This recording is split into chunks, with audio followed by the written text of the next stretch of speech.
था। आजादी से पहले बात कुछ और थी। तब झांसी की रानी से लेके शहीद आजम वीर भगत सिंह तक, स्वतंत्रता सेनानी वीर सावरकर से लेके महात्मा गांधी तक, इन्हें हम देशभक्त कहते हैं। लेकिन आजादी के बाद मायने बदल गए हैं। अगर मैं आज देशभक्त कहूँ तो किसे कहूँ? तो महोदय, जो लोग अपने परिवार, अपने समाज, अपने देश के प्रति समर्पित का भाव रखे तो वो है देशभक्ति। कर्तव्य पालन का भाव है देशभक्ति। धर्म लोकता को पछाड़कर ईमानदारी से किया गया हर एक काम है देशभक्ति। एक गरीब बीमार बुजुर्ग को दवाई दी जाए तो वो है देशभक्ति। एक पत्रकार अपनी पत्रकारी पूरी ईमानदारी से करे तो वो है देशभक्ति। एक अध्यापक अपने छात्र को पूरी ईमानदारी से पढ़ाए तो वो है देशभक्ति। यहाँ तक कि राष्ट्र निर्माण का सबसे पहला सोपान है देशभक्ति, और हर देशद्रोही के जीवन में आने वाला तूफान है देशभक्ति। अगर तू दरिंदा है तो ये शमशान तेरा, अगर तू परिंदा है तो ये आसमान तेरा।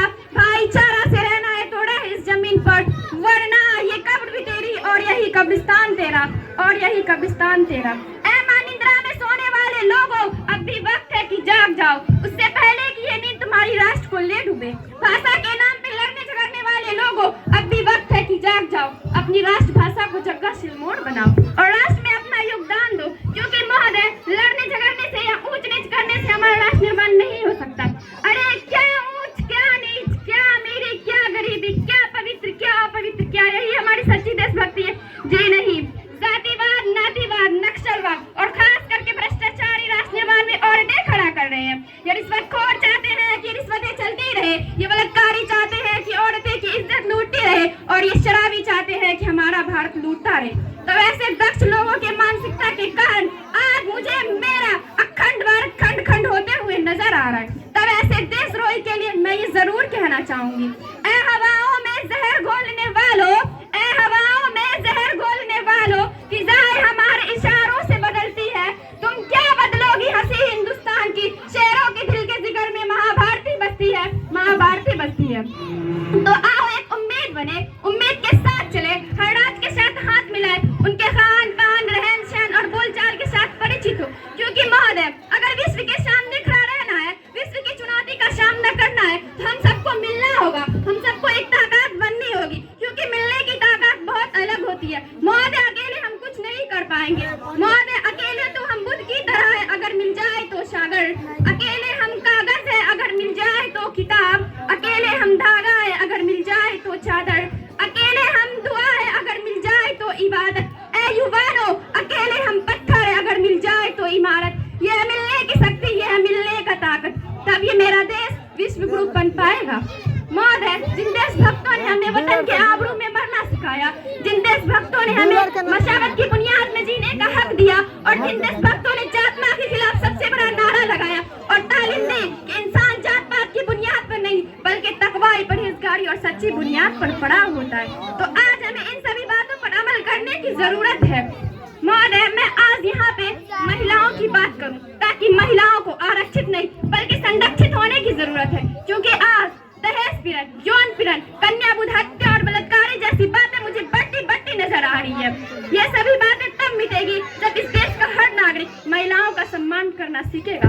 मैं समझती हूँ राष्ट्र निर्माण की और हमारा बताया हुआ सकारात्मक कदम होगा। यहाँ राजनीतिक की बात करूँ तो मुझे राजनीतिक से परहेज नहीं, वरन राजनीति और नीति से इतराज है कि चुना हुआ उम्मीदवार जनता के लिए राजा नहीं बल्कि सेवक होना चाहिए, कि जनता की समस्याओं का निदान कर सके।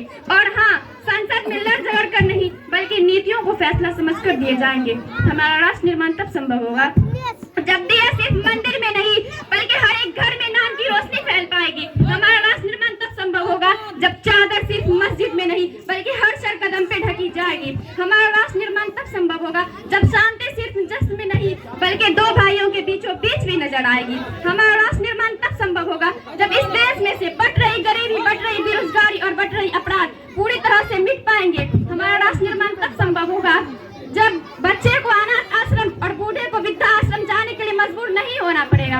हमारा राष्ट्र निर्माण तब संभव होगा जब हर किसान के खेत में पानी पहुंचाया जाएगा। हमारा राष्ट्र निर्माण तब संभव होगा जब गरीब से गरीब व्यक्ति का भी अच्छे से इलाज होगा। हमारा राष्ट्र निर्माण तब संभव होगा जब गरीब के झोपड़ी को बदलकर उसका खुद का अपना घर होगा। हम हमारी देशभक्ति से राष्ट्र निर्माण के लिए बहुत कुछ कर सकते हैं। क्यों ना एक पौधा लगाकर पर्यावरण समर्थन में अपना काम करें, क्यों ना हम अनाथ आश्रम और वृद्धा आश्रम छोड़ने की पहल करें, जिससे बच्चे बच्चे को अपने माँ बाप का प्यार और बूढ़े व्यक्ति को अपना बिछड़ा हुआ परिवार मिल सके, बिछड़ा हुआ परिवार मिल सके।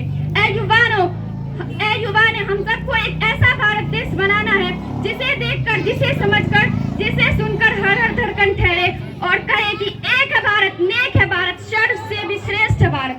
तो अंत में मैं बस इतना ही कहना चाहूंगी, इस देश में हिंदू भी पैदा होते हैं, मुस्लिम भी पैदा होते हैं, सिख और ईसाई भी पैदा होते हैं, लेकिन बदकिस्मती अब कोई इंसान पैदा नहीं होता। मेरे विचार में न हिंदू की जरूरत है न मुस्लिम की जरूरत है, राष्ट्र निर्माण के लिए केवल अच्छे इंसान की जरूरत है।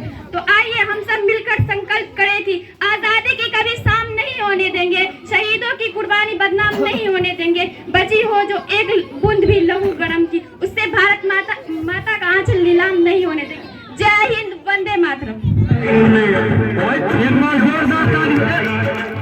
तो सना परवीन के लिए भी 1 मिनट ऑपरेटर जी, सना परवीन के लिए भी